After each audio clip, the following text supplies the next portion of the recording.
na nangangasiwa ng mga opisina sa Archdiocese. At ako'y nagpapasalamat sa presensya ng ating Vice Governor, Mark Lediste, ang ating iginagalang na Vice Mayor ng Tanawan City, Honorable Junjun Trinidad, at ang ating ginagalang Konsyal Angel Burgos, ang mga kapitan ng barangay, punong barangay ng Darasa, Gregorio Dianto, punong barangay ng Banjo East, Honorable Benigno de la Cueva Jr., ang punong barangay ng Banjo West, Honorable Onerio Leos, at mga konsyal, mga iba't ibang mga chairman at chairmen ng mga nasa barangay, ang ating Pastoral Council Coordinator, Brother Hill Di Maunahan, ang ating nangangasiwa ng Finances, Sister Virgil Wansing, Sambayan ng Diyos. Una sa lahat, ang pagpasalamat ko kay Father Donald. Kasama siya sa team ng Pastoral Visit. Siya ang Spiritual Director ng Family and Life. Kung kaya sa mga kasamahan kong team, kilala natin si Father Donald sa pag-i-introduce ng mga Good Morning RD, Good Morning PG, Good Morning BF, Good Morning PPD, Good Morning Santa Ritas, San Pascualians, Tingloyans, Banay-Banayans. Tatawain kayong Good Morning Darasians, Good Morning Solidarians. Yan si Father Donald. Palakpakan natin si Father. Meron tayong 67 parishes, more than 50 na. Narinig namin ang mga greetings ni Father pag siyang sasabing BG, BF, PV, Father Donald dyan. Kung kaya pagkakataon ko rin itong sabihin sa inyo, Good morning, the Russians. Maraming salamat. Noong 2018, kung hindi ko nagkakamali, si Father Jesse ang parish priest ninyo. Bumalik siya dito, hindi as a parish priest. Kasali po siya sa team ng obispo sa pangangasiwa ng mga pare.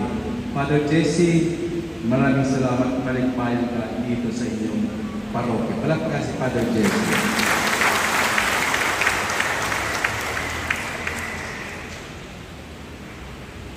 Ano ang hinihingi sa atin sa misang ito ng pastoral visit? Napakalinaw sa Salmong Tugunan, poon kami yung iligtas at panglawan ng iyong sina. Saan tayo dapat iligtas? Ano ang dapat iwasan natin? Ang sagot ay nasa unang pagbasa. Ang dapat iwasan natin na dapat tayo maligtas. Anong sinasabi sa atin sa unang pagbasa? Sapagat ito ang biyaya na hinihingi natin sa pastoral visit, na makilala natin ang Diyos sa lahat ng ginagawa natin araw-araw.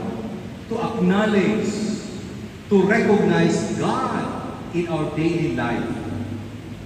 Mahalaga ito sapagat anumang ginagawa natin sa bahay, sa palengke, tricycle driver, sa pamahalaan, lahat tayo, isa lang ang hinihingi natin, makilala ang Diyos. Sa loob ng 16 na taon na kayo, sapagat kayo ay naging parokya 2008, 16 years old na kayo. Ito ang larawan na dapat natin hingin sa Diyos ayon sa unang pagbasa. Pakinggan niyo ang unang pagbasa. Nang bata pa si Israel, aking minahal siya at tinawag kong aking anak mula sa Ehipto. Gayoy may aking tinuruan sa Ephraim na lumakad. Aking kinalong siya sa aking bisig. Aking siyang pinatnubayan ng mga panali ng pag-ibig at ako'y naging sa kanila'y para nag-aalis ng paningkaw sa kanilang mga panga. at ako'y naglagay ng pagkain sa harap nila. Paano papabayaan kita, Efraim? Paano itatakwil kita, Israel? Ang aking puso ay nagbagabag sa loob ko. Ang aking mga bag ay nag-aalala. Sa lahat ng ginagawa ng Diyos sa inyong parokya, dito sa lungsod, sa bayan ng Tanawan, para alagaan tayo. Hindi natin binabaliwala ang Diyos. Bagkus, alam natin araw-araw, tayo'y nasa kamay ng Diyos. Inaalagaan ng Diyos. Ang pastoral visit ay paraan ng simbahan upang mapahalagahan natin ang ginagawa ng Diyos sa atin. At sa pamamagitan natin, ang pag-aalaga natin sa sambayanan. Ang pastoral visit ay ang pagdalaw ng Diyos sa atin upang paalalahanin tayo at gisingin upang mas malawak pa ang ating pagtingin sa biyaya ng Diyos tulad na narinig natin sa unang pagbasa. Tamang-tama lamang sa likod ko, enlarge the space of your tent. Palawagin natin ang ating pagkakilala sa Diyos na araw-araw inaalagaan tayo. Sino tayo na tutugon sa pagkilala sa biyaya ng kabutihan ng Diyos? Ang tawag sa atin, ministers. Ministry on prayer, integral faith formation, social services, stewardship, sa liturgy, sa family, sa ating vocation, sa mga kabataan, ministers. Kugit mga ministry ang ibig sabihin, naglilingkod. Malalim ang hamon sa atin ng simbahan. Ito'y sapagkat marami tayong naglilingkod, ngunit nasa bakuran lamang tayong simbahan. Tayo-tayo lamang. Tila'y nakakalimutan natin na palawakin pa ang paglilingkod dito sa 3 barangay na ito, lalo na ang mga nasa laylayan. Ano sinasabi sa atin ni Pope Francis sa kanyang pangaral, Apostolic Exhortation, Evangelii Gaudium, kapansin-pansin ng Santo Papa na tila'y tayo-tayo lang, dito-dito lang maglilingkod at hindi pinapalawak tulad ng enlarge the space of your tent. Pakinggan natin ang sabi sa dokumento. Even if many are now involved in lay ministries, this involvement is not reflected in greater penetration of Christian values in the social, political, and economic sectors. It often remains tied to tasks within the church without real commitment to applying the gospel to the transformation of society, the formation of the laity, and evangelization of professionals and intellectual life represent a significant pastoral challenge. Kailangan daw patuloy ang ating pagninilay sa paksang ito, enlarge the space of your tent. Parang hindi lang tayo dito sa loob ng simbahan. Tayo-tayo lang. Mas marami pa ang dapat. Ito ang hamon sa atin ng mga naglilingkod sa simbahan.